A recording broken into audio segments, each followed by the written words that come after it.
시편 143편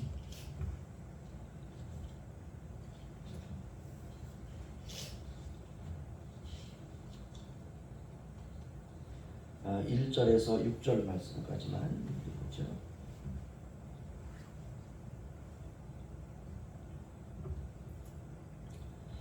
저한테서 교도하겠습니다. 여호와여, 내 기도를 들으시며 내 간구에 귀를 기울이시고 주의 진실과 의로 내게 응답하소서. 주의 종에게 심판을 받지 마소서. 주의 눈앞에는 의로운 생사는 없나이다.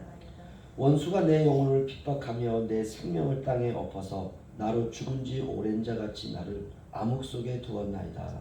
그러므로 내 심령이 속에서 상하며 내 마음이 내 속에서 참담하니이다.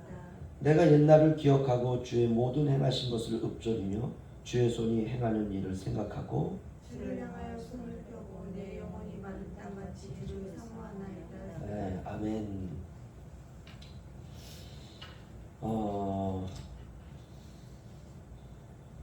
2절 끝부분에 보시면요, 주의 눈앞에는 의로운 인생이 하나도 없나이다. 이게 진리입니다. 바울이 로마서 3장 10절에서 18절을 이렇게 기록을 했는데요. 기록된 바 의인은 없나니 하나도 없으며 깨닫는 자도 없고 하나님을 찾는 자도 없고 다 치우쳐 함께 무익하게 되고 선을 행하는 자는 없나니 하나도 없도다. 그들의 목구멍은 열린 무덤이요 그 혀로는 속임을 일삼으며 그 입술에는 독사의 독이 있고 그 입에는 저주와 악독이 가득하고 그 발은 피 흘리는 데 빠른지라. 파멸과 고생이 그 길에 있어 평강의 길을 알지 못하였고 그들의 눈앞에 하나님을 두려워함이 없느니라. 아멘. 시편 143편도 로마서 3장에도 똑같습니다. 의인은 없나니 하나도 없도다. 주의 눈앞에는 의로운 인생이 하나도 없나이다. 인간의 위기죠.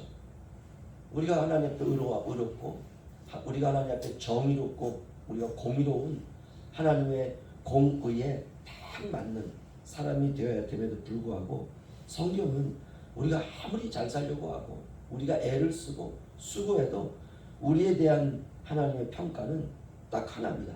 주의 눈앞에는 의로운 인생이 하나도 없나이다. 인간의 위기이고 절망적인 선언입니다. 완전하신 하나님의 공의 앞에 서면 인간은 모두가 다 죄인이라는 거죠. 이게 우리의 현실입니다. 왜 이런 말씀이 중요하냐? 이 말씀을 우리가 늘 기억하면 우리가 하나님 없이 살아갈 때 내가 대단한 것 같죠. 내가 제일 잘난 것 같고 내가 의로운 것 같고. 그런데 하나님의 불꽃 같은 눈앞에 딱 서면 하나님은 빛이시기 때문에 우리는 어두움이잖아요. 그렇죠? 어두움이 아무리 그냥 자기를 박박 닦고 자기를 완전히 살펴도 빛 앞에 서면 글쎄 이제 우리의 육체, 외적인 육체는 뭐 죄가 없는 것처럼 보일 수 있습니다. 그러나 하나님은 우리의 폐부를 살피잖아요. 우리의 생각과 우리의 감정과 우리의 행동, 과거부터 현재와 미래까지 다 빛 앞에 우리가 서면 그냥 죄인이에요. 주의 눈앞에는 의로운 인생이 하나도 없나이다. 사람 사이에도 10가지 다 10가지 중에 9가지 잘하다 한 가지 정말 치명적인 실수를 하면 어떻습니까? 그건 그냥 역적되는 거죠. 하나님 앞에서 율법을 다 지켰다 할지라도 율법 하나를 안 지키면 그냥 다 사망이거든요. 그러니 그런 하나님 앞에 어떤 사람이라 할지라도 의로운 인생이 하나도 없다는 것입니다. 그래서 우리가 이런 의식을 가지고 주님 앞에 서면 교만할 수 없고요. 내가 죄인이구나. 이게 딱 보입니다. 그래서 겸손해지는 거죠. 사람은 돈을 조금 가진다든지 외모가 좀 남들보다 낫다든지 집안이 좀 낫다든지 다른 사람들과 비교했을 때 내가 좀 낫다 그러면 나타나는 게 그냥 교만입니다. 그런 마음 자체가 교만이잖아요. 교만하면 인생은 남는 건 파멸밖에 없습니다. 교만은 패망의 선동자며 겸손은 존귀의 앞자리니라. 인간은 어쩔 수가 없습니다. 하나님이 가장 싫어하시는 것, 그게 교만이죠. 그게 죄입니다. 우리가 사는 대한민국은 자본주의 나라거든요. 자본을 가진 사람이 힘이 있는 거죠. 자본을 힘으로 여기는 나라. 그래서 돈을 좀 가지면 마치 자신이 세상에서 괜찮은 사람이라 이렇게 착각을 해요. 내가 신앙이 좋은 사람이라고 착각을 합니다. 그러나 그런 착각은 그를 망하게 하는 거죠. 인간이 이렇게 다 악하다는 거예요. 다윗이 이걸 알았어요. 그래서 다윗이 하나님 앞에 주의 눈앞에는 의로운 인생이 하나도 없나이다. 이렇게 고백하는 것입니다. 정말 놀라운 고백이죠. 우리는 다 죄인입니다. 죄인이라는 말은 그냥 망한 사람이다 이 뜻입니다. 지옥 백성이다 이 뜻이에요. 그러면 이런 인간의 위기 앞에서 우리가 어떻게 해야 되는가? 다윗이 바로 그 위기를 벗어나는 그 일을 했다는 거예요. 그게 바로 뭐냐면 하나님 앞에 엎드렸다는 것입니다. 이게 해답이에요. 1절에서 4절 다윗이 이렇게 고백합니다. 제가 읽어드리겠습니다. 여호와여 내 기도를 들으시며 내 간구에 귀를 기울이소서. 주의 진실과 공의로 내게 응답하소서. 주의 종에게 심판을 행하지 마소서. 주의 눈앞에는 의로운 인생이 하나도 없나이다. 원수가 내 영혼을 핍박하며 내 생명을 땅에 엎어서 나로 죽은 지 오랜 자같이 나를 암흑 속에 두셨나이다. 그러므로 내 심령이 속에서 상하며 내 마음이 내 속에서 참담하니이다. 아멘. 다윗이 그 자리까지 내려간 것입니다. 저는 이런 생각이 들더라고요.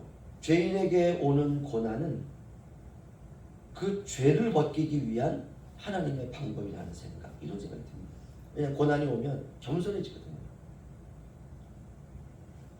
그래서 저는 고난을 귀하게 받아야 된다고 생각이 듭니다.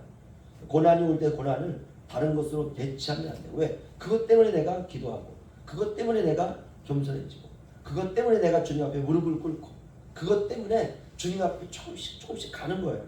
그런데 이 귀한 것을 우리가 그냥 다른 걸로 대체하고, 고난이 오면 너무 싫으니까 예를 들어 세상의 즐거움을 가지고 고난을 대체한다든지, 하나님이 나를 겸손케 만드시고 나의 죄를 벗기기 위해서 내게 때로는 고난을 주시는데 이것을 다른 것으로 자꾸 채우려고 하면 이 문제가 되는 거죠. 그래서 고난이 오면 올수록 우리에게 딱 한 가지, 하나님 품으로 파고드는 것입니다. 아이들이 여러 가지 많은 상황에서 자기가 감당할 수는 어떻습니까? 도저히 감당이 안 돼요. 그러면 자꾸 엄마 품으로 파고드는 것입니다. 그게 정상적인 겁니다. 우리의 평화는 오직 우리가 주님 안에 있을 때만 우리가 평화를 누릴 수가 있습니다. 고난이 왔는데 자꾸 돈만 벌려고 그래요. 그런 문제예요. 고난이 왔는데 자꾸 세상의 방법만 찾으려고 그래요. 그런 문제입니다. 내게 고난이 왔는데 이 고난이 너무 싫으니까 자꾸 여행만 하려고 그래요. 현대인 가운데 그런 사람들이 얼마나 많습니까? 여행이 주는 즐거움이 있거든요. 근데 그 즐거움을 자꾸 내가 찾다 보면 중독이 되는 거예요.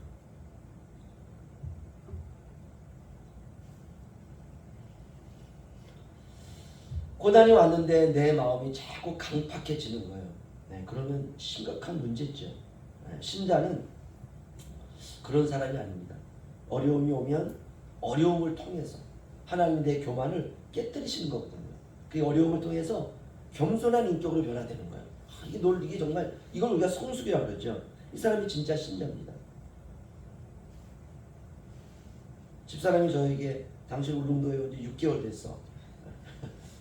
밑도 끝도 없어요. 그냥 그 얘기를 딱 하더라고요. 그래서 한번 생각을 해봤어요. 반년 지난 거잖아요. 저는 이런 생각이 들더라고요. 그 울릉도에 요즘에 오는 관광객들이 많다 그러더라고요. 그래서 그들을 실어 나르고 또 그들에게 뭔가를 서비스하는 사람들은 굉장히 바쁘겠죠. 하루에는 어떤 때는 막 1000명도 들어오고요.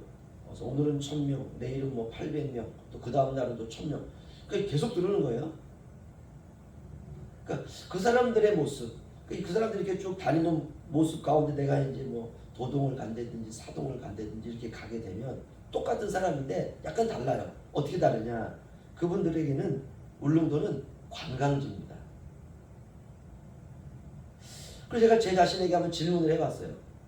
나에게 울릉도는 뭘까? 저에게 울릉도는 삶의 터전이고 신앙의 터전이에요. 매일 들어오는 그들은 울릉도는 관광지예요. 다릅니다. 그래서 살아가는 삶이 달라야 돼요. 삶의 터전이고 신앙의 터전인 사람들에게는 울릉도에 열린 천국문이 다 열려 있는 겁니다. 그래서 그 천국문을 통해서 순례의 길을 가는 신앙의 여정지예요. 울릉도는. 그들은 그냥 관광하고 떠나면 돼요. 그리고 어때요? 우리는 울릉도를 막 깨끗하게 만들어야 되는 거고, 그렇죠? 그분들은 와서 다 쓰고 버리고 가면 끝나는 거예요. 이게 달라요. 우리에게 세상은 나그네로 우리가 지나가는 일종의 거처지요. 그렇죠? 우리에게 영원한 도성이 있습니다. 하나님의 나라입니다. 우리가 그 하나님의 나라를 바라보면서 우리에게 하나님께 주신 신앙의 터전, 삶의 터전에서 고난이 올 때 눈물로 살아가는 것입니다. 사람들은 울적하면은 이렇게 뭐 여행을 떠나는 사람들 있지 않습니까? 뭐 미국으로 가고 동남아로 가고 또 우리나라 뭐 제주도도 가고 또 울릉도로 오는 거예요. 울적하니까 와서 내가 쓰고 보고 즐기면서 또 마음을 딱 털어버리고 그냥 가는 것입니다. 근데 우리에게는 어떻습니까? 고난이 오고 힘듦이 오고 그러면 이 삶의 터전 가운데에서 하나님 나라를 바라보면서 기도하면서 눈물로 살아가는 거예요. 우리에게는 관광지가 아니라 순례자의 마을이에요. 울릉도. 하나님 나라를 바라보며 그 도성으로 향하는 순례자들의 그 눈물로 얼룩진 그런 마을들. 그래서 우리는 이곳에서 신앙을 키우는 겁니다. 연단을 받는 거예요. 영성을 단련하는 거예요. 그래서 관광 온 사람들은 우리의 삶이 이해가 안 되죠. 왜 저 사람들은 그 고난받으면서 기도하고 간절절해하고 하나님 나라를 바라보고 정말 그렇게 살아가는지 그냥 즐기면 되는데 다른 거예요. 다윗이 그래서 이제 그가 알게 됐습니다. 그래서 그가 6절에 이렇게 고백합니다. 우리 마지막으로 다 함께 읽겠습니다. 시작. 주를 향하여 손을 펴고 내 영혼이 마른 땅같이 주를 사모하나이다. 셀라. 아멘. 이게 답입니다. 내 영혼이 마른 땅같이 주를 사모하며 살아가는 것. 이게 신자의 일생이에요. 주님을 사모하는 마음이 마른 땅에 하늘의 비를 내리게 하죠. 그래서 내 영혼이 마른 땅같이 이게 하늘의 비를 기다리는 그런 신자의 마음입니다. 이런 간절함, 애절함, 절절함, 이게 우리의 인생. 우리가 무엇을 하든 이런 애절함, 절절함, 간절함이 있어야 됩니다. 내 영혼이 마른 땅같이 주를 사모하며 살아가는 것. 그렇게 사느냐, 그렇게 살지 않느냐, 그 기준이에요. 기준. 세상의 세상에는요 기준 미달이라는 것이 있습니다. 어떤 제품을 이렇게